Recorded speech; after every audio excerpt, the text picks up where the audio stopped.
Bueno, vamos a abrir nuestras Biblias hoy en Mateo capítulo 6.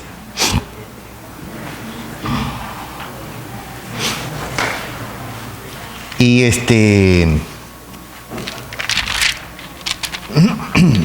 vamos a mirar los versos 25 al 34 en esta ocasión.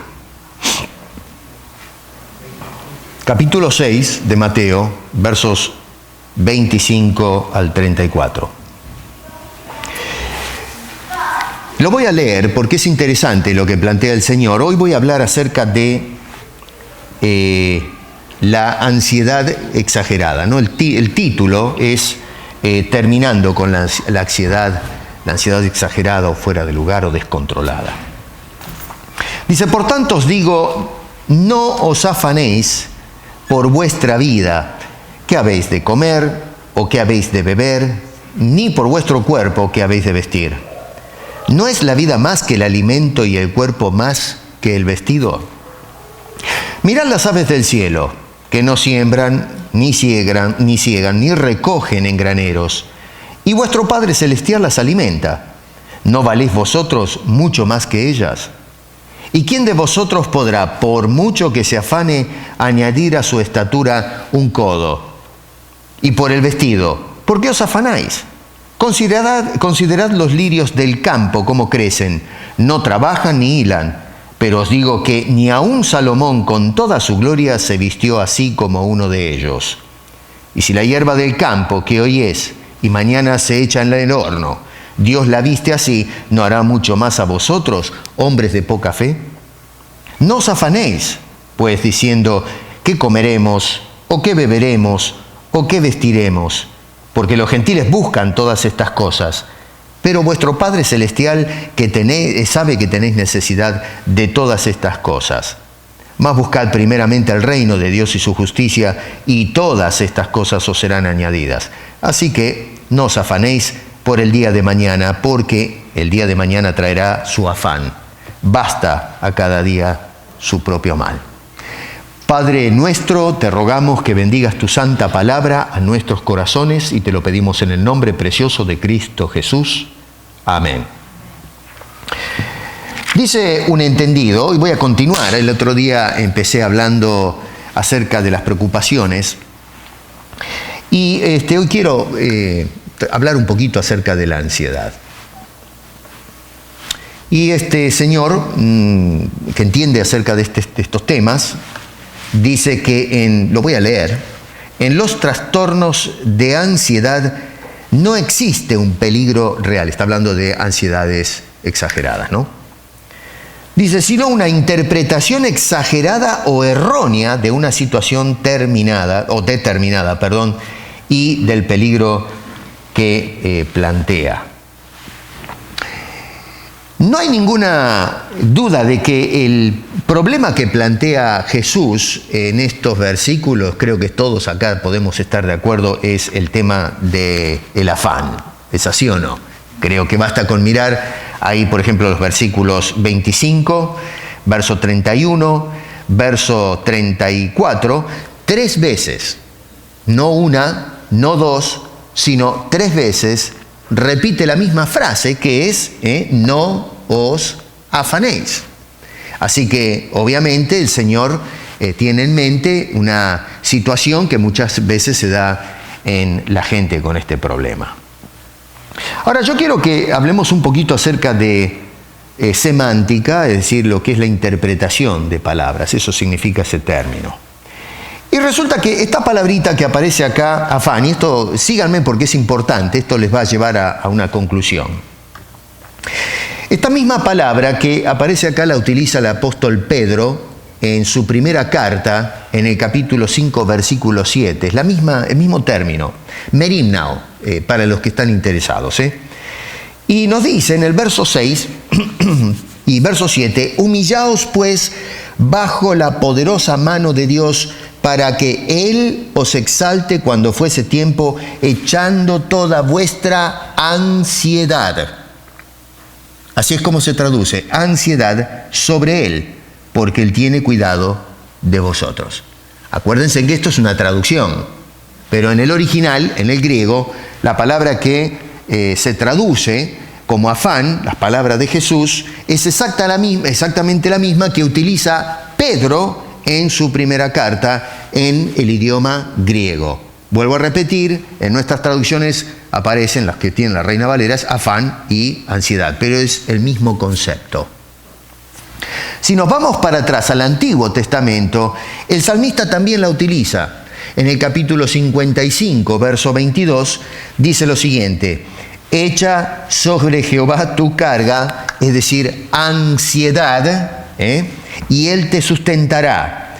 No dejará para siempre caído al justo.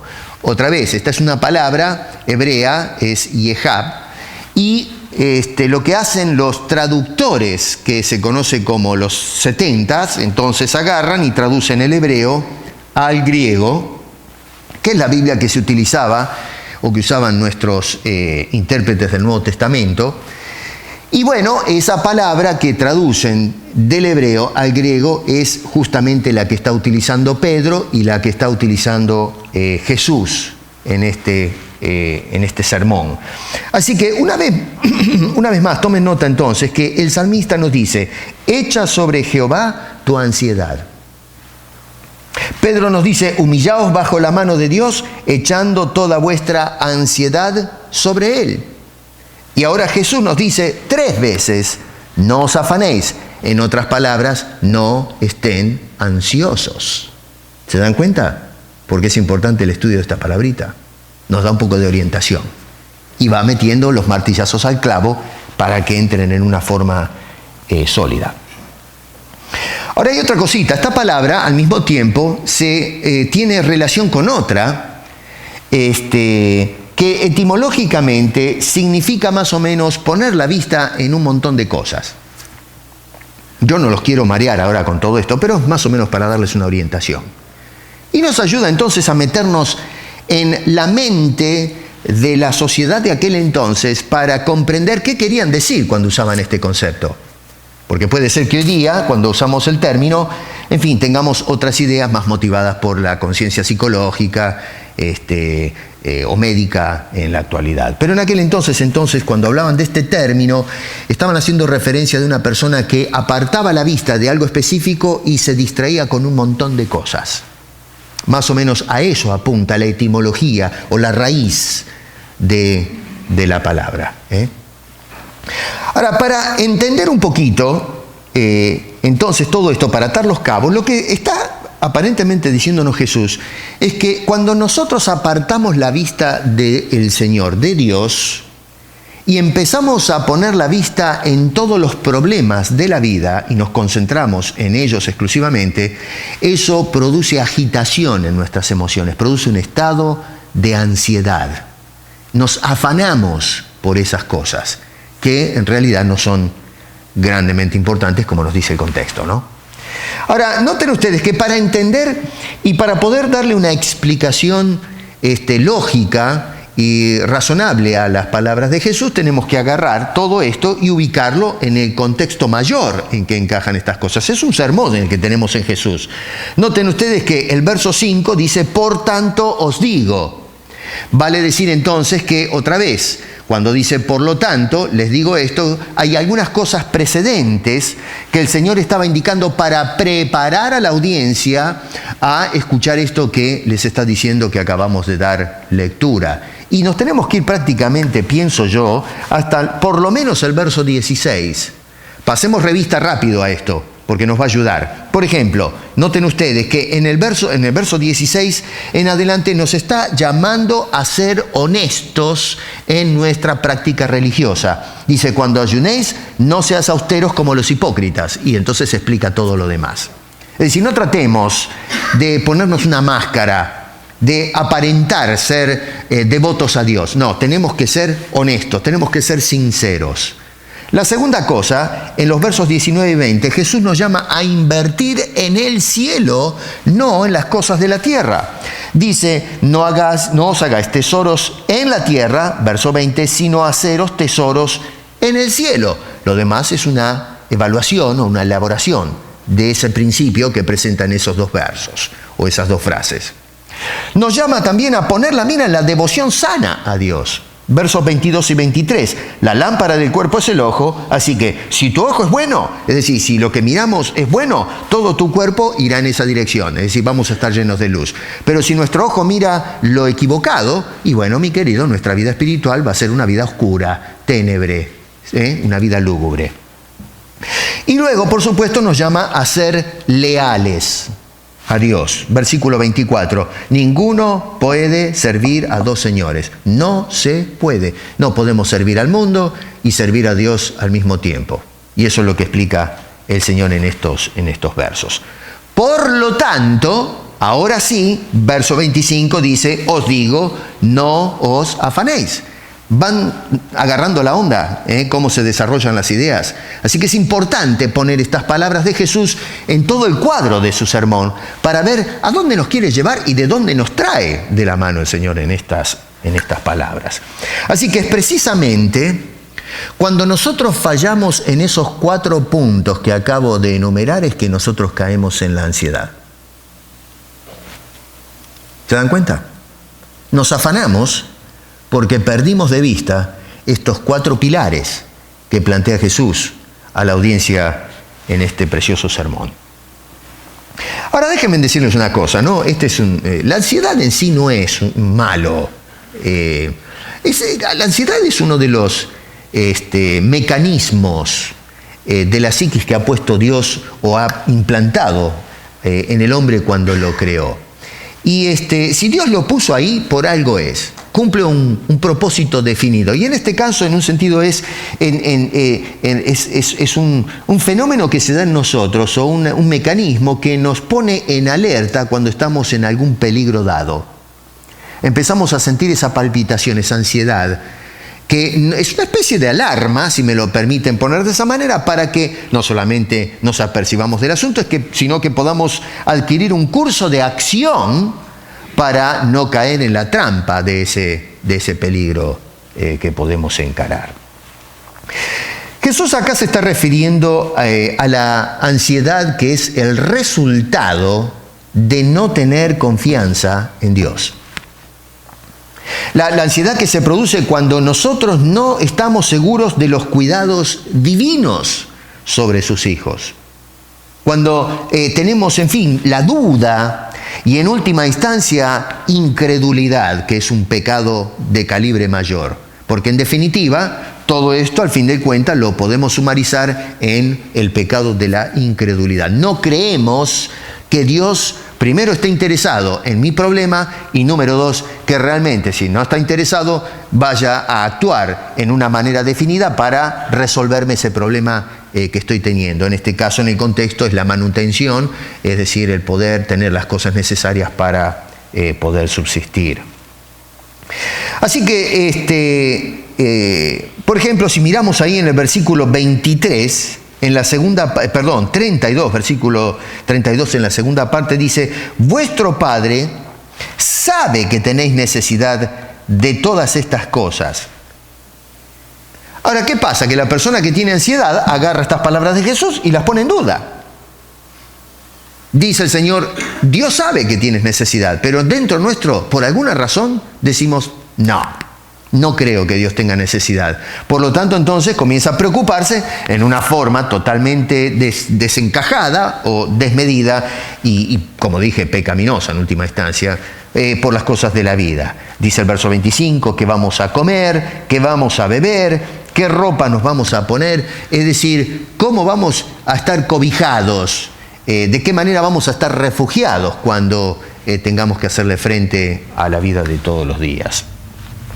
Entonces Jesús lo que hace es presentar algunos ejemplos muy interesantes tomados de la vida diaria que son demostración de lo contrario a lo que muchas veces nosotros concluimos, que a Dios no le interesa, que Dios no se preocupa. Y Él dice, miremos la naturaleza, probablemente allí estaban en el medio del campo abierto, había aves piando, gorriones que eran propios de las tierras bíblicas en ese entonces, los lirios en el campo, y entonces empieza a agarrar todas estas cosas que la gente puede ver y comienza a dirigir la mano, y diciendo, miren ustedes las aves, Dios se preocupa de ellas, las alimenta.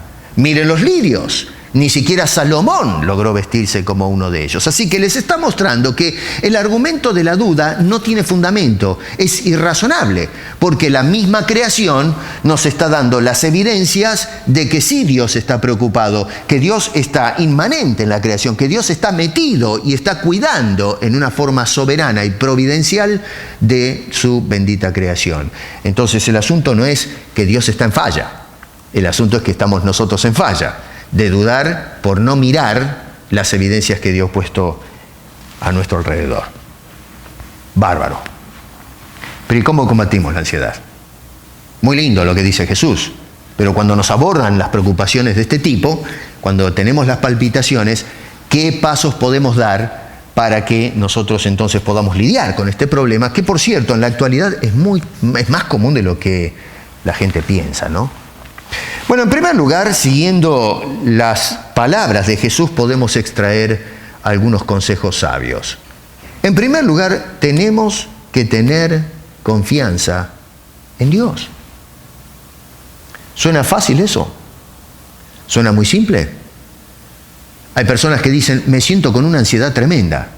Bueno, ¿qué tengo que hacer para lidiar con eso? Ante todo, lo primero que tengo que hacer es confiar en Dios. Me imagino que ya creemos en Dios. Pero ahora el asunto es, bueno, ¿qué hago con esa creencia? Bueno, tengo que someterme a ese Dios. Tengo que aceptar la naturaleza de ese Dios y tener absoluta confianza en ese Dios. Noten ustedes que, por ejemplo, Jesús le dice a esta gente en el verso 30, hombres de poca fe. ¿Y por qué dice eso? Porque no confían en Dios. Tienen dudas. Cuestionan estas cosas. Hay una falta de fe en ese Dios. En los ejemplos planteados, otra vez en los versos 26 al 29, Jesús nos ejemplifica cómo Dios se hace cargo. A veces nosotros tenemos un problema, le decimos, Dios, hazte cargo de esto, porque yo no puedo. Pero resulta que va acompañado ese hazte cargo de una duda y desconfianza total de que Dios tenga la habilidad o capacidad, o a lo mejor el interés, porque tal vez creemos que tiene la capacidad, pero a veces cuestionamos que Dios tenga el interés de tomar cuidado de mí. Y eso lo tenemos que remover de nuestra mente y de nuestro corazón. Fíjense, por ejemplo, verso 32 que dice que Dios sabe cuáles son tus necesidades y las mías. Y no solamente eso, pero en el mismo verso 32, observa bien que dice que Dios provee para satisfacer esas necesidades que tenemos. Así que tenemos un envolvimiento completo, absoluto, de parte de Dios por los problemas que encaramos en la vida. Ahora, atención con esto, ¿no es cierto? Porque creo que acá tenemos que parar y aclarar algo, porque tenemos que hacer una distinción entre lo que es necesidad y lo que es un antojo o un capricho. Hoy día en la sociedad estos dos conceptos se han mezclado, se han confundido. La línea que separa los dos conceptos se ha borrado.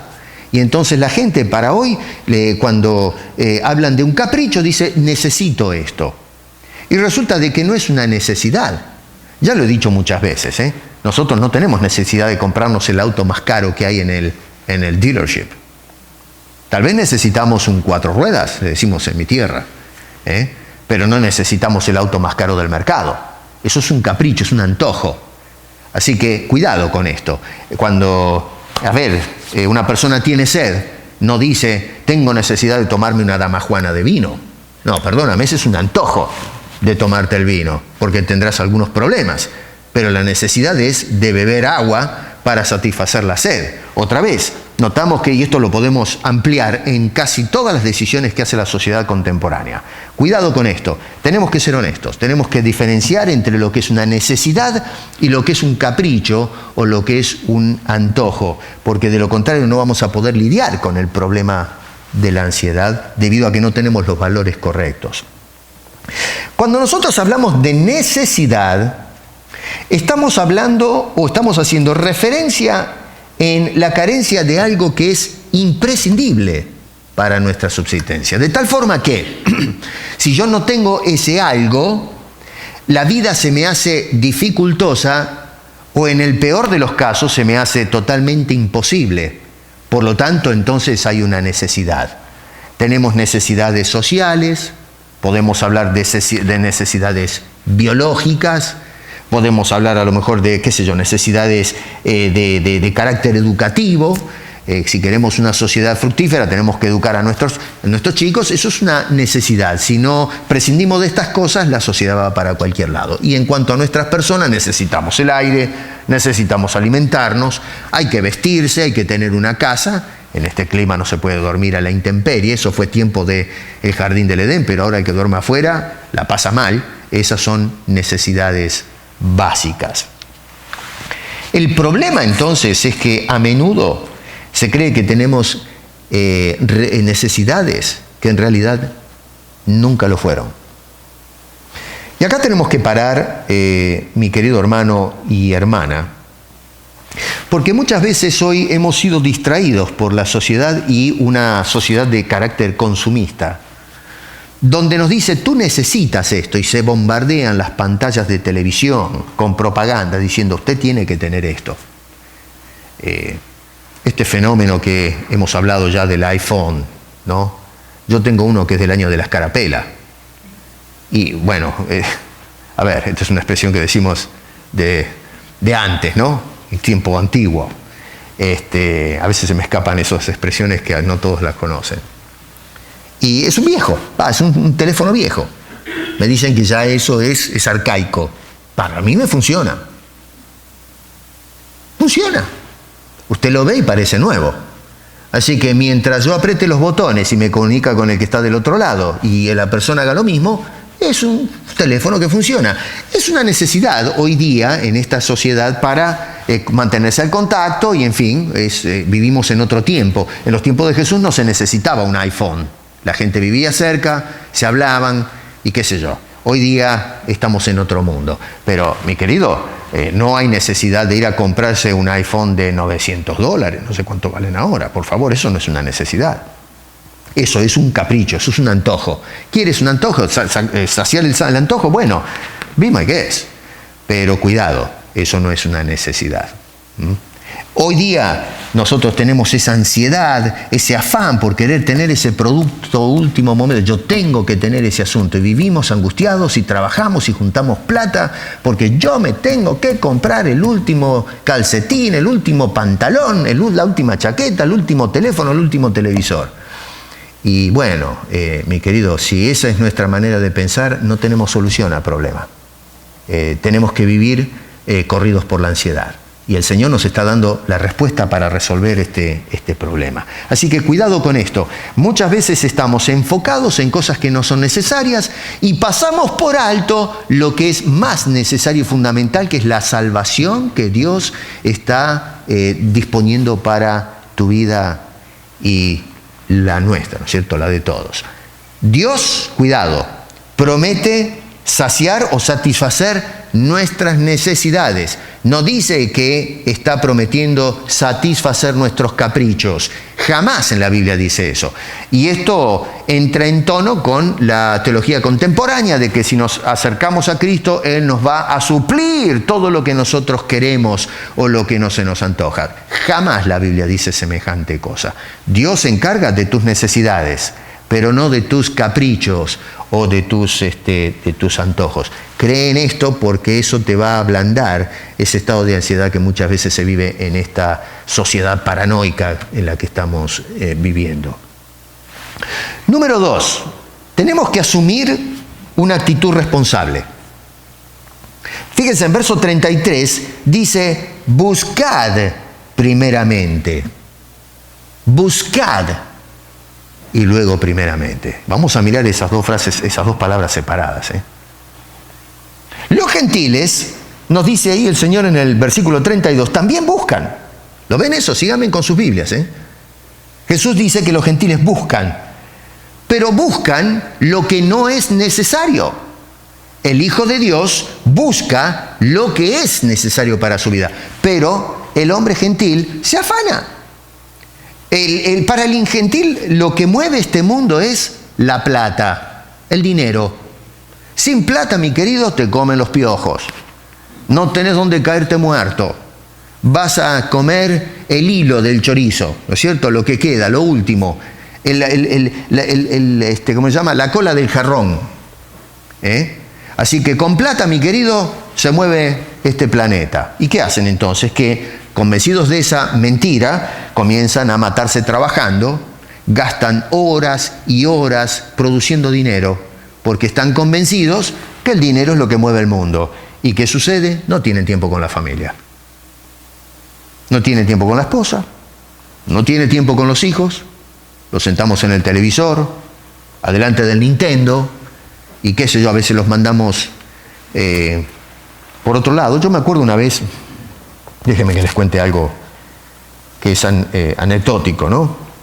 Hace muchos años, cuando vino mis padres acá a Canadá, mi padre ya está en la presencia del Señor, veía como todos los días las madres llevaban a sus hijos a las guarderías. Decía, es interesante, veo a la señora de acá, de allá, esta, la otra, los vecinos, llevando a sus chiquitos a las 7:30 de la mañana. Y luego veía a la misma persona venir a la casa, y al rato salía a pasear con el perro.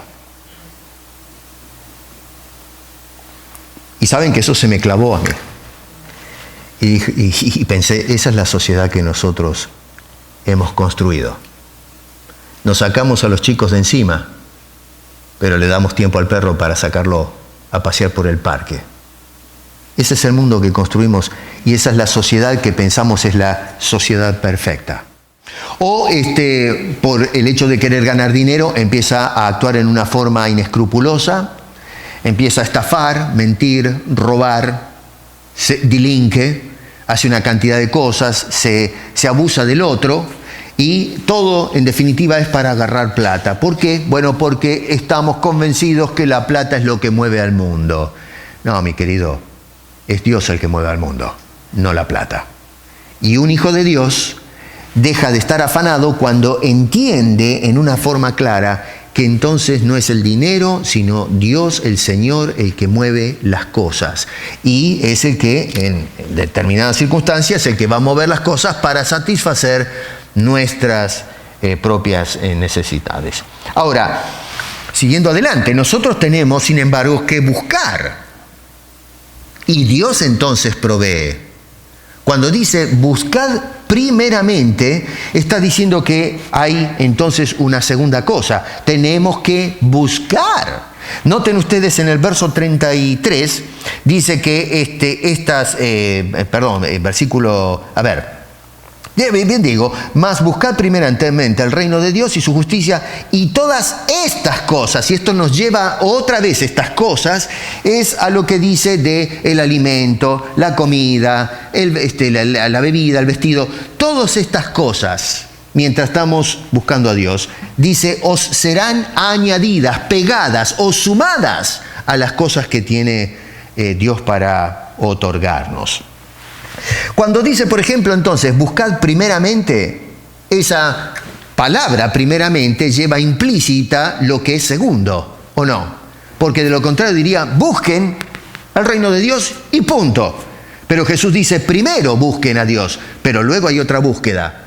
Y esa búsqueda es la manutención y las cosas necesarias.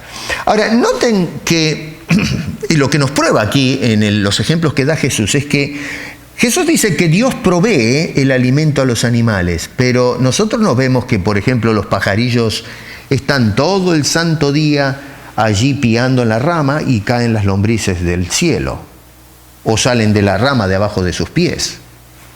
El pájaro tiene que volar, tiene que saltar de la rama y tiene que ir a buscar lo que Dios le ha provisto. Tiene que ponerse a trabajar. El lirio en el campo no es un asunto de que aparece así nomás. Hay todo un proceso de regeneración.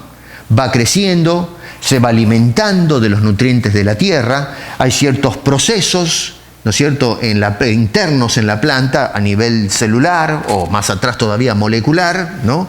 Y entonces se va formando esta hermosa planta que era propia en la audiencia que escuchaba en este caso al Señor Jesucristo. Así que cuidado, nosotros tenemos que actuar con responsabilidad. No se trata de que nos quedemos sentados esperando que Dios nos tire las cosas en la boca. Hay que buscar trabajo. Pablo dijo, si en la congregación hay alguien que no trabaja, que no coma. Pase hambre. ¿Por qué tiene que ser un parásito? ¿Dios lo que hace es levantar parásitos en la iglesia? No, Señor, al contrario. Dios nos hizo como seres de trabajo. Cuando vamos al Edén, antes de la caída, lo puso a labrar la tierra. Y después de la caída hay que seguir trabajando. La tierra nos va a responder mal, nos va a dar cachetazos, ¿no es cierto? Dice que ahora vamos a tener que sudar para adquirir el producto de la tierra, pero hay que seguir trabajando. Y cuando nos entregamos a Cristo, sigue la misma temática. En este mundo hay que trabajar. Y creo que en el cielo va a ser lo mismo. No sé, algunos piensan que en el cielo vamos a estar flotando en las nubes, tocando el arpa, ¿no es cierto? Vamos a estar acostados, cantando himnos. ¿Saben qué? Yo pienso que debe ser una vida tremendamente aburrida, estar la eternidad tocando un arpa y cantando. Me parece que ese no es el concepto que nos plantean las Escrituras. Hay mucho que hacer del otro lado. Así que hay que buscar trabajo, hay que levantarse temprano, hay que hacer las cosas como corresponden, hay que salir a buscar buenos precios, hay que ir a agarrar los cupones y hacer negocio, porque vivimos en un mundo que se mueve de esa manera y nosotros tenemos que ser piolas. Entonces, no vayas a gastarte todo el dinero que ganaste en la semana en los precios más caros. Yo tuve que aprender, hace muchos años mi señora me mandó a comprar, creo que les conté esto, ¿no? Tabasco sos. Vinieron unos hermanos hace muchos años de esto. Me dice, anda por favor a comprar, creo que era Tabasco sos, salsa picante. Y entonces yo me fui al mercado, yo soy más un cazador que un comprador, ¿no? Y yo voy por los aisles, las islas de los productos, un mercado enorme, miro acá, miro allá, pregunto, ¿dónde está el Tabasco sos? Iba como una tromba, ¿no es cierto? Un tornado. ¿Dónde está el Tabasco sos? Bueno, mire, vaya a la número 3, qué sé yo, y ahí los va a encontrar. Y yo entonces vi toda la lista de la salsa y agarré la primera que encontré y me la llevé. Me dice mi señora, ¿cuánto pagaste? ¿Qué sé yo? Ya acá está la salsa. Gloria no, Gloria busca cuánto pesa, cuánto vale, compara la marca, el tamaño y qué sé yo, nos pasamos media hora para comprar un frasco de salsa. Yo quiero salir corriendo, pero eso es sabiduría, ¿o no? Eso es ser piola. Entonces la plata llega a fin de mes. Entonces las cosas van funcionando. Una mujer sabia. Y yo sé que muchas de ustedes, hermosas mujeres en el Señor, hacen lo mismo, ¿no es cierto? Los maridos dicen, ¿cuándo nos vamos de acá? Paciencia, querido, ¿querés comer? Quédate piola. Déjame que compre las cosas. Y qué lindo cuando los maridos hacen la cuenta y dicen, pero ¿cómo hicimos para llegar a fin de mes? Y resulta que lo que tenemos es un malabarista en casa, un Maradona, haciendo gambetas con los precios, gracias a Dios. Entonces lo que tenemos que ser es responsables, busca los precios. Lo que tenemos que hacer también es buscar no endeudarse innecesariamente. Estos son ejemplos nada más, podemos estar hablando horas acerca de este asunto de ser responsables. Así que, cuidado, cuando hablamos de la ansiedad, a veces la produce nuestra actitud irresponsable. Entonces tenemos que empezar a buscar, pero buscar con conciencia, ser responsables. Número 3, y último punto, debemos poner las metas en orden. ¿Cuáles son tus metas? ¿Cuál es tu prioridad en la vida? El afán viene porque hacemos un lío bárbaro con nuestras vidas. Verso 34 dice, buscad primeramente el reino de Dios. Toma nota del énfasis. Busca primero, pon todo tu énfasis. No que no busques lo otro, ser responsable, pero lo primero que tienes que buscar, dice el Señor, es el reino de Dios. O sea que Dios tiene que ser siempre la prioridad de nuestras vidas. No dejar a Dios para lo último. A veces nosotros, el Señor acá, por ejemplo, ¿no es cierto? Cuando dice buscar primeramente, es importante esto, pienso yo. No dice que busques a Dios por lo que Dios provee, sino que busques al Dios que provee. ¿Me sigues? A veces hoy día oramos a Dios porque Dios da. No. Eso todavía no está buscando a Dios primero. Deja de buscar al Dios que da Mejor dicho, no busques a Dios porque da, sino que busques al Dios que te da. Porque entonces nuestra prioridad no va a ser lo que está dando, sino el Dios que otorga. Ese es el gol que debemos buscar y que nos va a ayudar a no vivir en ansiedad. Así que no dejemos a Dios para después y nos metemos en unos días bárbaros. Y luego eso va a afectar nuestro estado emocional. Vamos a estar con palpitaciones, con desesperación, ansiedad, porque se nos vienen los peligros de no llegar a fin de mes, no tenemos cómo comprar comida, cómo comprar bebida, cómo vestirnos y vestir a nuestros hijos, mandarlos al colegio, y todo ¿por qué? Porque no estamos haciendo bien las cosas. Qué triste que muchas veces estamos tratando de rompernos el alma, comprando cosas, llenándonos de cosas, y nuestros hijos, nuestra familia y nosotros mismos nos estamos yendo al infierno. A Dios no le interesa eso. A Dios lo que le interesa es que vayamos al cielo. Y es por eso que entonces el Señor nos está inculcando, esta audiencia que tiene delante les inculca entonces cómo es el camino al cielo y cómo lidiar con las preguntas. Bueno, fenómeno, si yo me dedico primero a Dios, ¿cómo va a ser mi vida entonces en estas cosas que son necesarias? Y dice, tú sigue mi consejo y deja eso a mi Padre, que Él se va a encargar de proveer las cosas que tú necesitas. Así que tenemos entonces, en síntesis, 1, fe. 2, responsabilidad. Y número 3, criterios. En otras palabras, juicio para discernir cuáles son las cosas necesarias e importantes en la vida y cuáles son las cosas secundarias que sí tengo que atenderlas, pero que no es de vida o muerte. El cielo es de vida o muerte. La salvación, mi querido, es un asunto prioritario. Tenemos que arreglar las cosas con Dios. Y cuando hemos arreglado las cosas con Dios, tenemos a ese Dios de nuestro lado que se va a encargar ahora personalmente de satisfacer todas esas preocupaciones, esas necesidades que nos hacían la vida difícil. Así que el experto con el que di inicio, después de indicar las reacciones exageradas de ansiedad ante una situación dada, culmina diciendo estas palabras.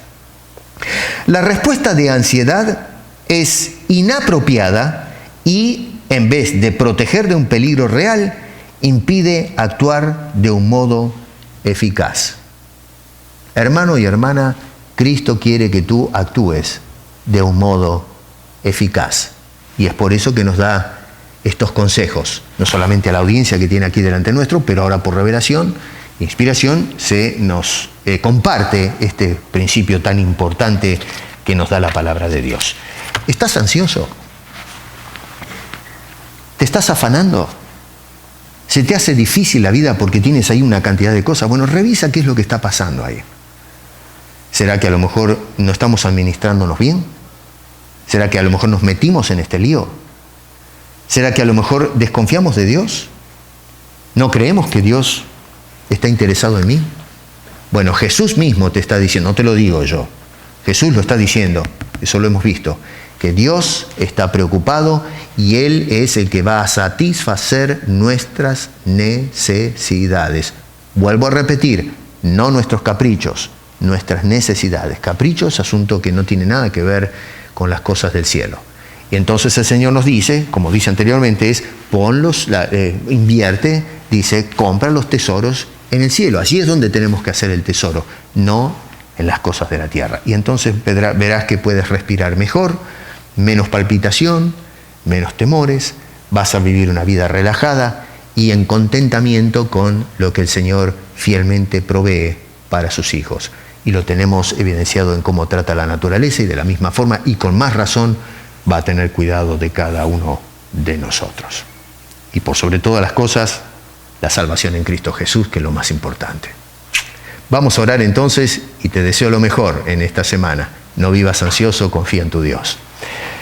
Padre nuestro, qué lindo es saber que confiamos y contamos contigo. A veces la vida, Señor, nos pone en aprietos. En esta sociedad se nos hace pensar que necesitamos cosas que realmente no son básicas. No vamos a perder la vida si no tenemos algunas cosas.